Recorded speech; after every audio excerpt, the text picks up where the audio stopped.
Jadi perasmian Hari Sukan Negara peringkat kebangsaan telah pun dirasmikan oleh Perdana Menteri sebentar tadi.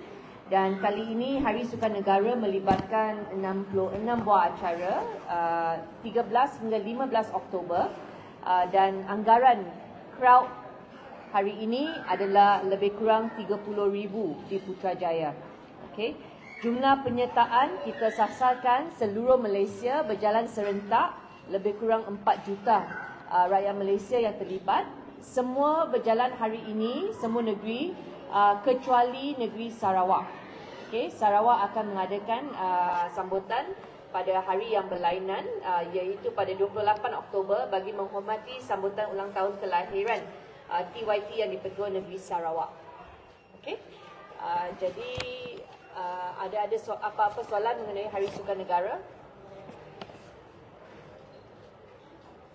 Perdana Menteri gembira melihat penyertaan ramai keluarga, ahli-ahli keluarga yang keluar bersama anak-anak kecil dan semua aktiviti sukan dianjurkan untuk lapisan masyarakat pelbagai umur dan OKU juga, golongan OKU di Putrajaya.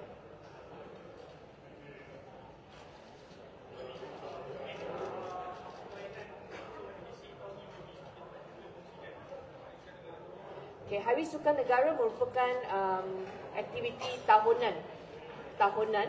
Jadi aktiviti Jabatan Belia dan Sukan sudah tahu more or less aktiviti dan program yang rakyat suka.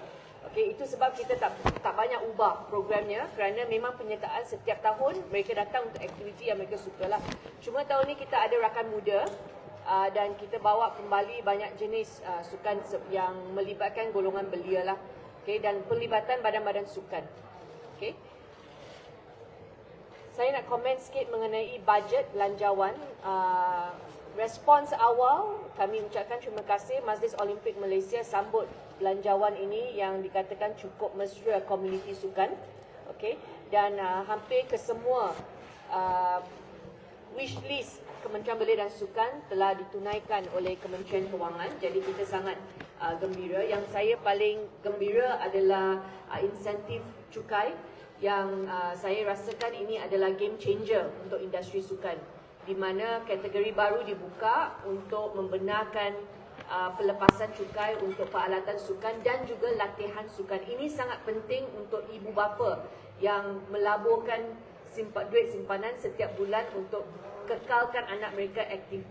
Okay? Dan saya rasa bila kita galakkan pelaburan seperti ini oleh ibu bapa sendiri, industri sukan akan dapat kemasukan wang yang banyak untuk tujuan latihan kanak-kanak. Dan ini cara kita ubah lifestyle gaya hidup kanak-kanak untuk pastikan mereka suka sukan dan bila mereka besar mereka akan teruskan gaya hidup ini.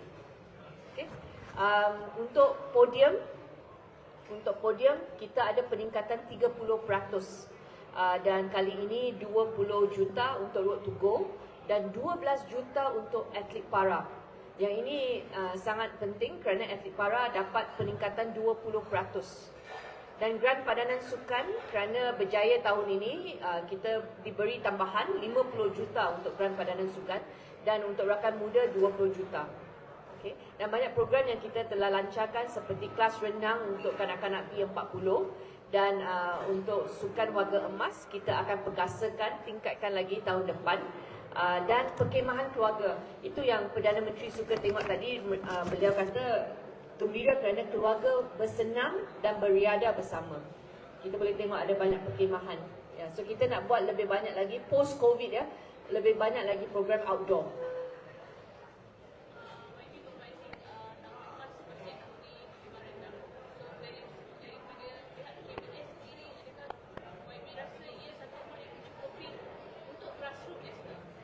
Seperti yang saya katakan, kalau nak tanya saya berapa bajet yang kita nak, memang kalau tambah 2 bilion pun saya rasa tak cukup untuk kita lah. Tapi berbanding dengan kesihatan, pendidikan semua, memang bajet kita kecil. Tetapi apa yang kita minta adalah game changer seperti cukai. Policy on cukai saya rasa akan bantu KBS menghadapi kenaikan kos latihan semua. Dan industri sukan, kalau mereka mendapat manfaat ini, lebih banyak duit dia pump in untuk industri sukan, saya rasa kita boleh okey. Setakat ini kita akan asyik cubalah inisiatif-inisiatif yang kreatif bersama industri sukan. Yang ini kita tak lakukan secara sendirian. KBS tidak. Kita selalu lakukan stakeholders consultation. Itu sebab Majlis Olimpik Malaysia mereka terus keluarkan kenyataan untuk sokong. Kerana ini memang kita dah tahu dah melalui penglibatan kita dengan badan-badan sukan. Kita tahu ini saya rasa akan bantu mempertingkatkan industri sukan.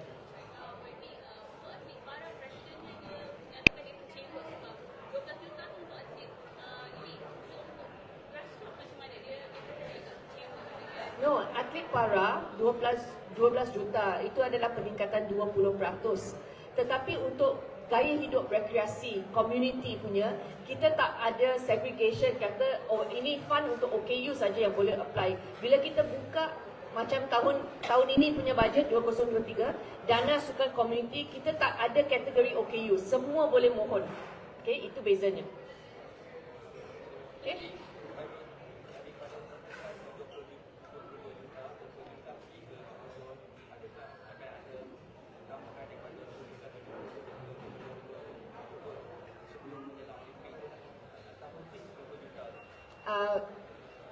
Seperti yang diumumkan semalam, memang yang diumumkan untuk Road to Gold adalah 20 juta untuk tahun 2024. Okey, berbanding tahun ini Road to Gold kita ada 5 juta saja. Okey, tetapi anda mesti ingat Road to Gold bukan saja untuk Olimpik Paris. Dia adalah untuk Olimpik Los Angeles 2028. Jadi persiapan dan perbincangan mengenai atlet-atlet akan diadakan dalam masa terdekat untuk Jawatankuasa Road to Gold. Okay. Sama ada atlet yang akan disingkirkan ataupun ada atlet yang akan dimasukkan berdasarkan pencapaian ataupun kelayakan, yang itu akan dibincangkan oleh Jawatankuasa Road to Gold. Tetapi untuk Road to Gold memang penambahan. Berbanding tahun ini kita hanya ada 5 juta. Tahun depan kita ada 20 juta. Okay.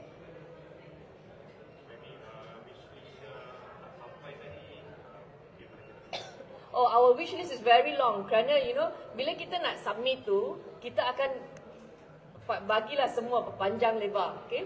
Tetapi yang kritikal yang kita nak untuk perkasakan belia, untuk bantu atlet semua, kebanyakan yang major kita dapat. Yang paling kita gembira adalah polisi cukai lah.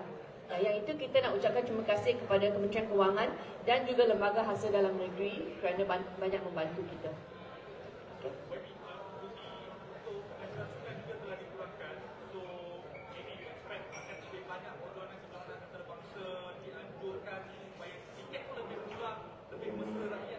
Yes.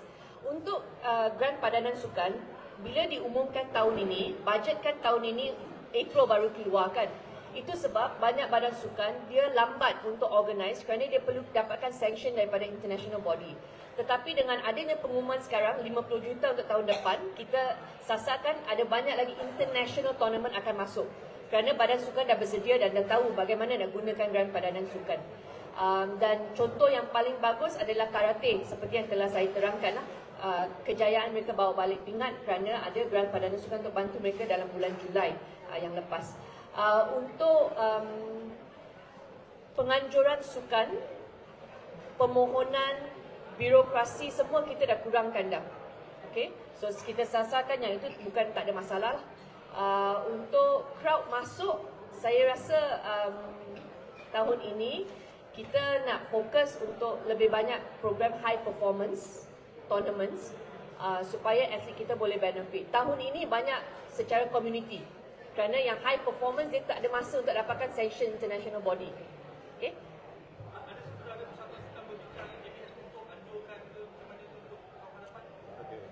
Banyak permohonan. Kita tak boleh tunaikan semua. Itu sebab kita ada Grant Padanan, kita ada community, kita ada high performance dan high specification punya, high specs punya. Ya. Okay. Tetapi kalau kita lihat sekarang berdasarkan pencapaian atlet kita di Sukan Asia, Sukan Air kita ada gold medalist, horse riding pun ada, kemudian karate semua, Sabah, Sarawak semua atlet kita lihat bakat kita wujud pelbagai sukan dan sama ada di Sabah, Sarawak ataupun di Semenanjung.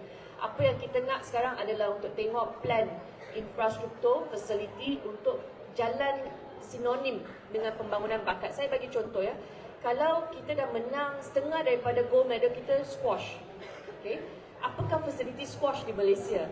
So, sementara kita nak bangunkan bakat, kita mesti pastikan fasiliti sukan itu boleh cash up. Itu sebab tahun ini kita akan kaji.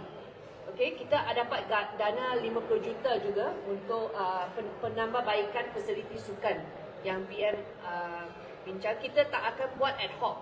Bermaksud, jabatan buat infra berlainan, pembangunan bakat berlainan, Majlis Sukan Negeri berlainan dan Majlis Sukan Negara berlainan. Kita kena bincang semua, pastikan bila kita nak bangunkan bakat, fasiliti boleh cash up. Ya. Kalau tidak, tak ada squash court negeri itu, macam mana nak bangunkan bakat? Ya. Yes. Okey. Semalam kita ada di situ dan melihat perlawanan.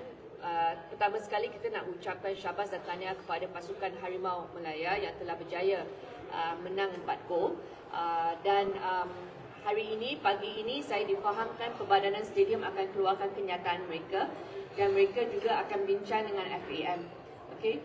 Mengenai infrastruktur, memang Tunku Mahkota Johor ada beritahu saya semasa pelancaran bahawa beliau risau mengenai readiness of the field lah.